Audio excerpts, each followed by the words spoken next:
नमस्कार, मेरा नाम है Siddharth Srivastava. I have secured All India Rank 118 this time in UPSC Civil Services Examination 2023. It has been a really long journey, I would say, और 6 साल लग गए मुझे इस मुकाम तक पहुंचने के लिए. काफ़ी डिफ़िकल्ट रहा है. I did my BTech in Mechanical Engineering from IIT BHU Varanasi. 2017 में I passed out.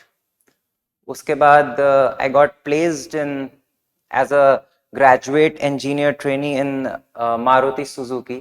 However, I decided not to join it and went on to take a plunge into this unfathomable sea of UPSC.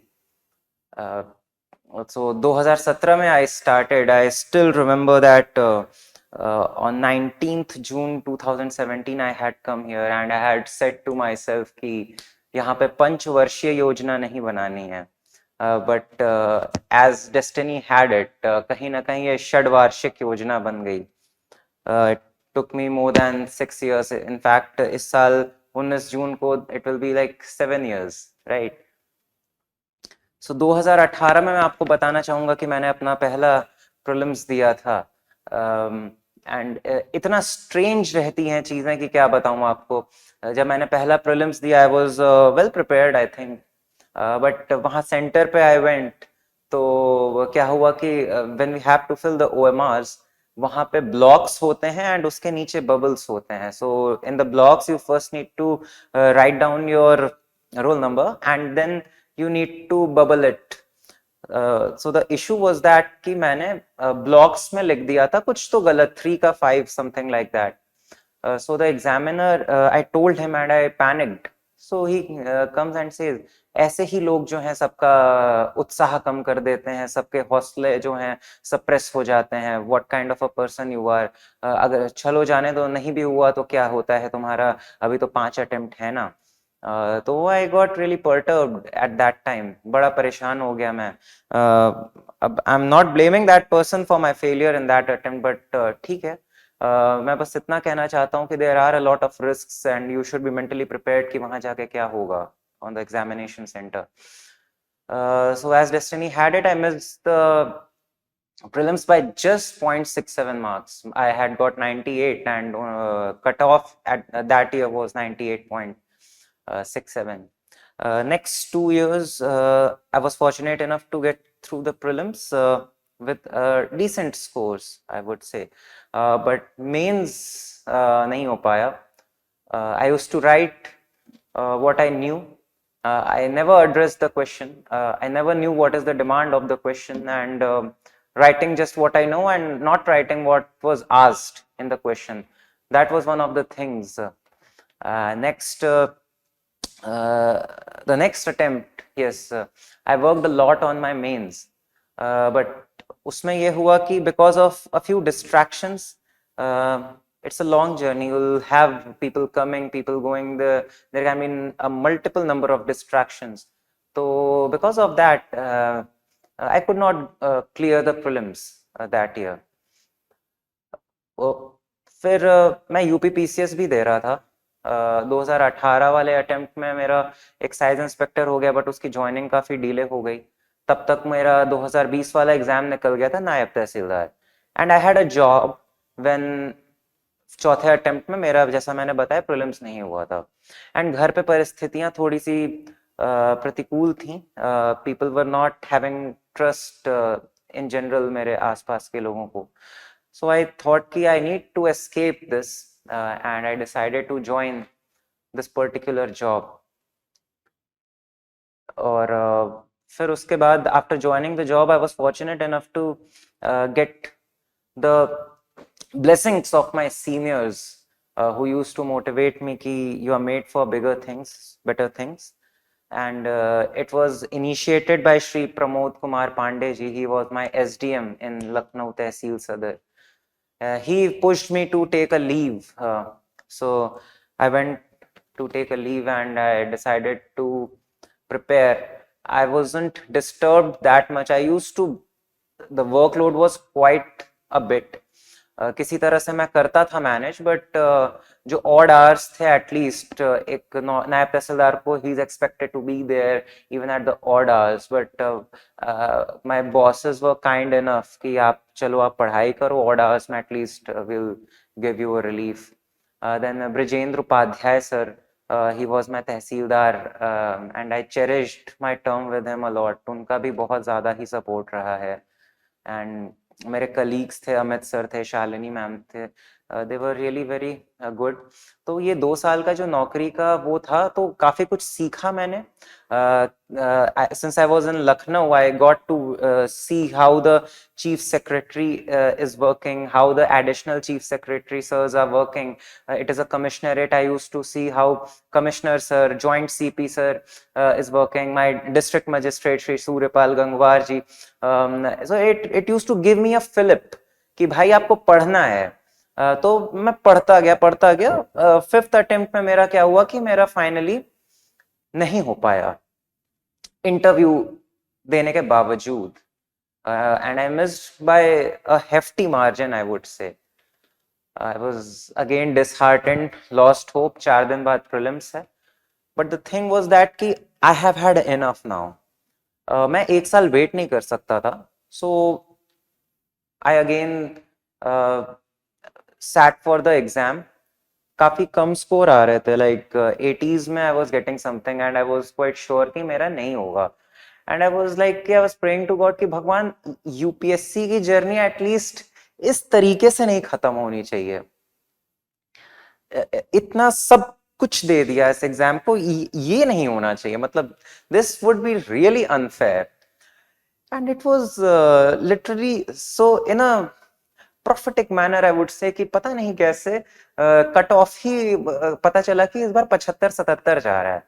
I was like come on, is it for real? तो मैंने आ गया 14 एक दिन के बाद अपना result आ गया, एंड मेरा हो गया प्रीलिम्स में।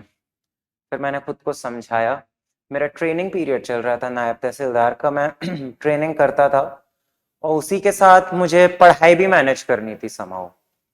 तो वो भी एक काफी डिफिकल्ट टास्क था। आप ये समझ लीजिए कि एग्जाम के जस्ट 10 दिन पहले ट्रेनिंग का एग्जाम भी था। 4 दिन मेरे उसमें वेस्ट हुए, बट उस 4 दिन के जो पिछला 1 वीक था ना, मैं सोया नहीं हूं, क्योंकि मुझे ये करना था कि वो 4 दिन वेस्ट होंगे, let us just increase our speed and our attention and whatever. तो मैंने बहुत डेडिकेटेड वे में वो चीजें कर डाली, राइट। ठीक है, इसके बाद I join my regular job, I started doing the revenue court, अच्छा लग रहा था चीजें।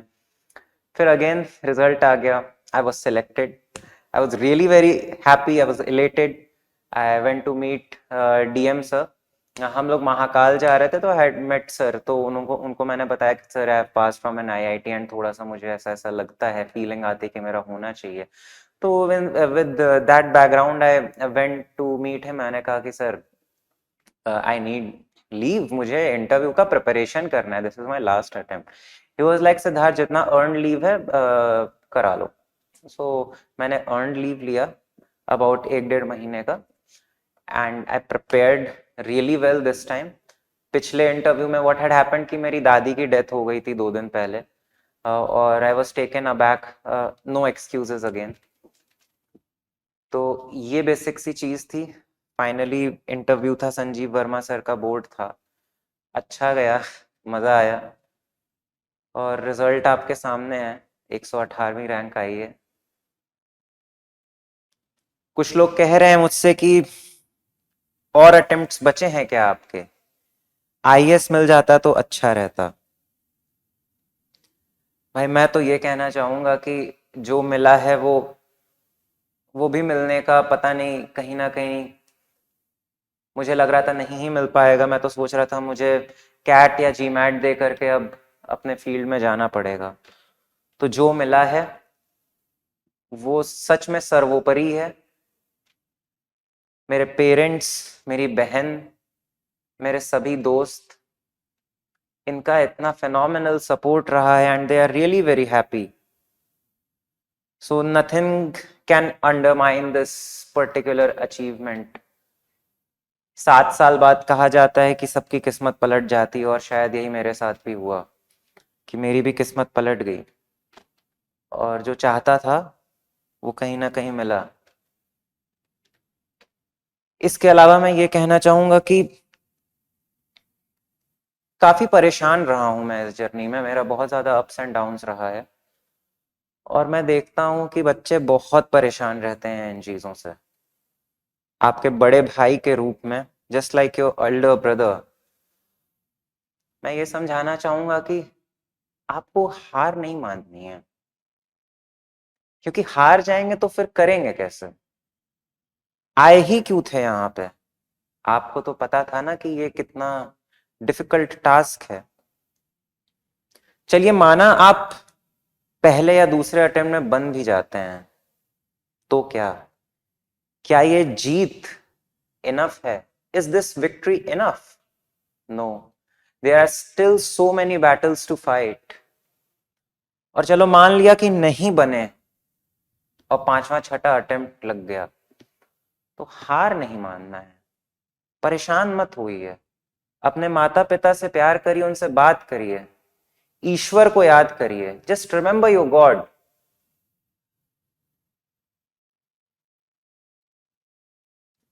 इसके अलावा मैं आपको बताना चाहूंगा कि मैं कविताएं भी पढ़ता रहता था, और एक बहुत ही अच्छी कविता है शिव मंगल सिंह सुमन जी की, जिसमें वो कहते हैं कि यह हार एक विराम है, जीवन महासंग्राम है, तिल तिल मिटूंगा, मगर दया की भीख मांगूंगा नहीं, वरदान मांगूंगा नहीं।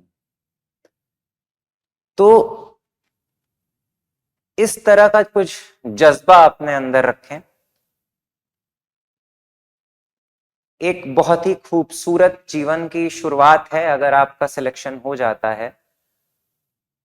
मैं ये नहीं कहूंगा कि आप प्रिविलेज्ड बनेंगे, मैं ये कहूंगा कि आपको एक ईश्वर ने मौका दिया है कि आप संसार में, पूरे विश्व में भारत की ख्याति फैलाएंगे। Make India proud. मेरा ये मानना है कि यहाँ पे जितने लोग हैं जिन्हें मैं देखता हूं एज अ नायब तहसीलदार, मेरा हमेशा से ये रहा है कि एक दिन एटलीस्ट एक इंसान को अच्छा फील कराना है, और जो वो आंखों में उनकी चमक आती है ना उस चीज के बाद, जब उनका काम हो जाता है, वो एक सेटिस्फैक्शन देता है। उस सेटिस्फैक्शन के लिए you should Aspire. You should not Aspire for that गाड़ी घोड़ा एंड एवरीथिंग।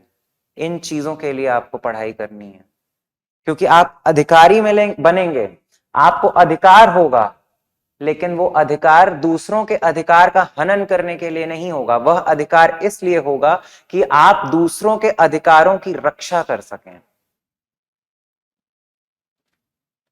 इसी के साथ मैं अपने जर्नी के बारे में जो मेरे 2 शब्द थे उस पर विराम लगाना चाहूंगा, और आगे मैं अपने जीएस की स्ट्रैटेजी और ऑप्शनल में जैसे मैंने तैयारी की उस पर कुछ प्रकाश डालना चाहूंगा। I'll try to throw some light on how I have prepared and how I have failed, I have learned and unlearned and again reinvented myself to get this rank, for which I am really very thankful.